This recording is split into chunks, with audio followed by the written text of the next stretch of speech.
and that's where it starts to derail. It gets on top, it derails, and 5 coaches of this train derail. And because of which, the other train which is coming from the other side, because of the coaches that are derailed here, about 2 coaches of this train also are derailed. The impact is felt over 17 coaches and of course 900 people. Hello aspirants, a very warm welcome to the YouTube channel of Analyst IAS. So हमारा आज का topic discussion का है accidents in the Indian railway. ये थोड़ा हम mains perspective से, थोड़ा प्रीलिम्स के हिसाब से भी देखेंगे. So we'll start with this. You should know why it is a news. Then एक रिपोर्ट आई थी 2022 में which was on the derailment in the Indian railways. हम इस रिपोर्ट के बारे में कुछ हाईलाइट्स देखेंगे. We'll see about some previous accidents in their causes as well. Then what are the protection measures, what is this Kavach and all. After that we'll see challenges which Indian Railways or we face. After that the way forward, then prelims practice question and the mains practice question. So let's start.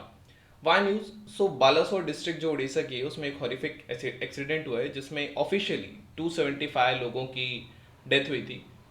Then इसमें 3 ट्रेनें आपस में टकराई थी. एक that was a goods train, one was the Shalimar Chennai central Coromandel Express and the Bengaluru Howrah Superfast Express. So, report on the derailments in the Indian Railway. First of all is the Comptroller and Auditor General of India की 2022 की एक report है which was on the derailments in the Indian Railway. इसने बहुत ज़्यादा multiple shortcomings को flag किया था और कॉजेज भी बताए थे जो ट्रेन एक्सीडेंट्स में होते हैं. इसमें कहा था कि जो 75% consequential train accidents जो हुए थे that was due to the derailments in the year 2017 to 2018 and 2020-21. Out of this 217 जो consequential train accidents हुए थे इसमें से approximately 75% और the 163 derailments से हुए थे. बाकी आग लगने की वजह से कुछ unmanned level crossings पे जो accidents हो जाते हैं. For example, you can see here. So these kinds of accidents and collisions. Then accidents at man level crossing. So these are some incidents as well. Analysis of the inquiry report इसने 23 factors reveal किए थे जो contribute करते हैं डीरेलमेंट में, जो 16 railway zone से और 32 डिवीजन हैं इनके बीच में. मेजर फैक्टर जो रिस्पॉन्सिबल था वो ट्रैक का मेंटेनेंस टाइम पर ना होना हो and deviation of track parameters beyond permissible limits, इससे 149 केसेस थे. बैड ड्राइविंग, ओवर स्पीडिंग, ये सारी चीज़ें थी. ओवर क्राउडिंग भी एक हो सकता है. Then previous accidents and causes हम देख लेते हैं. सो डिरेलमेंट एक मेजर कॉज है. सेफ्टी प्रोटोकॉल्स में लैप्सेस होना, ट्रैक मेंटेनेंस में लैप्स होना, failure to identify and rectify tracks on time, defects on time. So these are some conditions. For example Puri Haridwar Utkal express 2017 में जिसमें 23 लोगों की डेथ हुई थी और काफ़ी इंजर्ड हुए थे. सो ये डिरेलमेंट से होता है. देन कोलिजन्स, ये सिग्नल जो सिस्टम्स होते हैं या फिर ह्यूमन एरर होता है, इन सब की वजह से जो फेलियर होता है ये कम्स इन द कोलिजन्स. ये then one such incident was the collision between the Gorakhdham express and halted goods train in the Uttar Pradesh in 2014. इसमें भी हाई नंबर ऑफ कैजुअलिटीज हुए थे. देन लेवल क्रॉसिंग एक्सीडेंट्स होते हैं. So there are lapses in the safety of the level crossings and failure to eliminate manned level crosses, inadequate warning systems है, negligence in adhering of safety procedures है. moreover जो लोगों का रवैया है, अगर यहाँ पे बंद भी रहता है then as an Indian आपने कई बार देखा होगा कि people just try to cross it as their 1 second is very important. So this should not happen. Then for instance 38 people have been killed and 17 others were injured in a train bus collision in Kashi Ramnagar district of Uttar Pradesh. So this is what happens generally. Signal failures की वजह से माल function हो गई या improper signalling system से इनकी वजह से ये ट्रेन रिस्पॉन्सिबल हो जाते हैं कई बार. इनएडिक्वेट मेंटेनेंस है, फैकल्टी इक्विपमेंट्स की कमी है, ह्यूमन एरर्स हैं, ये सारी चीज़ें भी होती हैं. Collision between, for example collision between 2 trains in Gaisal West Bengal 1999, ये सिग्नलिंग एरर की वजह से हुआ था. Then what are the protection measures by our government? So Kavach एक indigenously developed automatic train protection system है. So इसका जो aim है that is to enhance the safety of the train operations with the vast network of the Indian Railways. So इसका यही काम रहता है नाउ लेट्स सी कि ये जो है ये डेवलप किया था research design and standard organisation ने, and it has been adopted as our national automatic protection system. So इसके बारे में कुछ चीजें हम देख लेते हैं. ये you can see these kinds of images. So Indian railways जो इंस्टीट्यूट है of social signal engineering and telecommunications, जो बेंगलुरु सिकंदराबाद तेलंगाना में है, इसके पास एक कवच सेंटर फॉर एक्सीलेंस है. It hosts basically centre for excellence for Kavach. It is also responsible for training and service of railway staff on the Kavach, because इसके पास एक डेडिकेटेड कवच लैब है. Now how does it function? ये basically एक safety integrity level 4 standards है जो high reliability का होता है.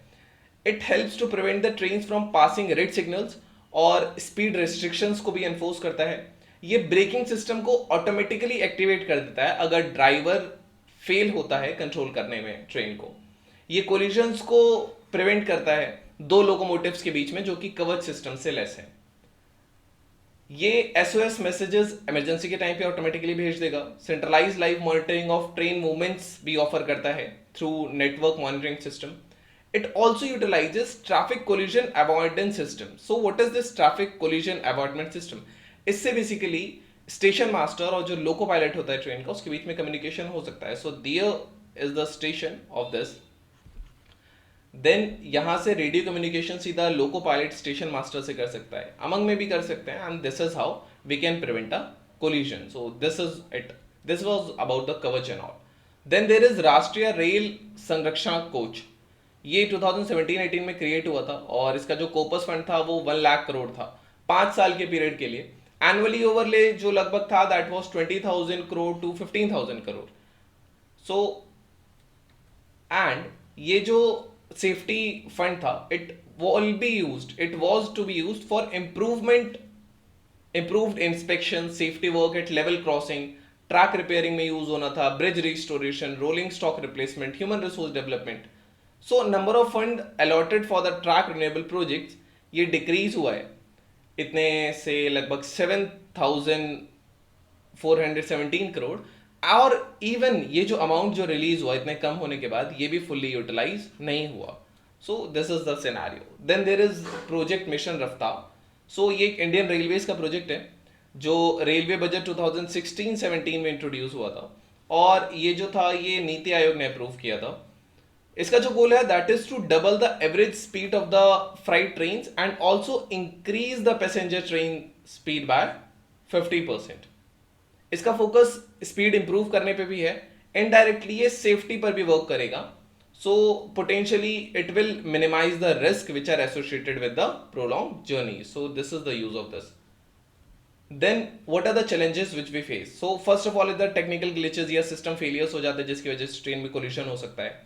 फंडिंग कंस्ट्रेन है, प्रायोरिटाइजेशन, कुछ ही स्पेसिफिक चीज़ों में प्रायोरिटाइजेशन हो रहा है जैसे वंदे भारत ट्रेन में ज़्यादा हो रहा है, बट हमारे देश को ट्रैक्स सुधारने की भी ज़रूरत है क्योंकि काफ़ी पुराना है, अंग्रेज़ों का दिया हुआ है. इनएडिक्वेट मेंटेनेंस एंड इंसेप्शंस होते हैं, लोग अपनी जिम्मेदारी ढंग से नहीं निभा पाते हैं. Congestion and over crowding is one of the causes. लोग चलती ट्रेन से भी गिर जाते हैं इसके चलते. सबसे ज़्यादा इसमें महाराष्ट्र आता है, देन उत्तर प्रदेश आता है. कंप्लायंस एंड इम्प्लीमेंटेशन में काफ़ी कमी है. ह्यूमन एरर्स की वजह से भी कई बार एक्सीडेंट्स हो जाते हैं. What is the way forward? So एक पॉलिटिकल विल चाहिए. We need a solid political will जो it is very important and it is very needy at this time to basically top off the holes and imperatives to make railroads a more secure and successful vehicle framework for all our citizens.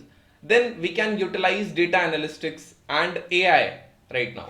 So big data analytics and artificial intelligence, they can analyze various amounts of data which are collected from the trains, tracks and infrastructure. And iski wajah se we can identify the patterns, we can detect anomalies, we can also predict potential safety risks. So this is what we can do with the AI, and then we have the Kavach and other systems as well. So this was the way forward. Now, in how many zones Indian Railway have been divided? I hope you all can answer it. Second question is the mains practice question. So critically analyze Indian railway system, suggest some measures to prevent accidents and highlight the challenges which we face. So I hope you all can answer it now. So this was all about today's video and session. Thank you. Have a nice day and stay tuned with Analyst IAS for your better.